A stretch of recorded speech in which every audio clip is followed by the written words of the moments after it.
Praise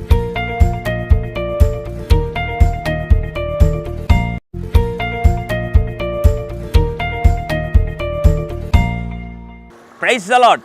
యేసుక్రీస్తు దివ్యనామంలో ఉదయకాల సమయంలో ప్రభుతో ప్రతిదినం అనే ఆధ్యాత్మిక కార్యక్రమాన్ని వీక్షించుచున్న దేవుని ప్రజలైన మీ అందరికీ నా హృదయపూర్వక వందనాలు తెలియజేస్తున్నాను. జీవితంలో అనేకమైన బాధలు గుండా ప్రయాణిస్తూ బాధించువారు అధికమైపోయి కృంగిపోయి ఉన్నావా?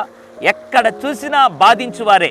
నీ జీవితాన్ని ప్రశంసించేవారు లేరు, నీ జీవితాన్ని ప్రోత్సహించేవారు లేరు, అభినందించేవారు లేరు, పరామర్శించేవారు లేరు, ముందుకు నడిపించేవారు లేరు, వాక్యానుసారంగా నిన్ను బలపరిచేవారు లేరు. ఎక్కడ చూసినా, ఏ స్థలంలో నువ్వు అడుగుపెట్టినా, ఏ కార్యం తలపెట్టినా బాధించువారు నీ చుట్టూ ఉన్నారా? దేవుడి ఉదయకాల సమయంలో ఒక అద్భుతమైన వాగ్దానం ద్వారా నిన్ను బలపరచాలని ఆశపడుతున్నాడు.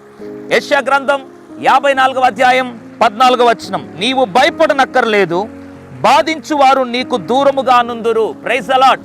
దేవుని యొక్క వాక్యంలో రాయబడింది, బాధించువారంట నీకు దూరముగా ఉండబోతున్నారంట. ఇంతవరకు దగ్గరగా ఉండి విసిగించిన దినాలు అయిపోయాయి.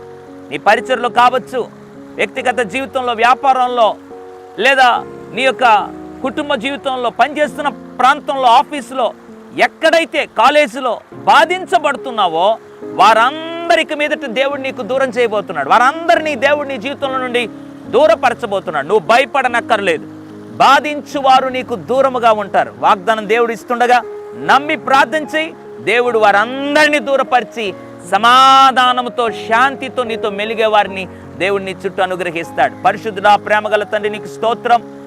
నీవు భయపడనక్కర్లేదు, బాధించువారు నీకు దూరముగా ఉందురు అన్న వాగ్దానాన్ని బట్టి మాతో మాట్లాడినందుకు స్తోత్రం.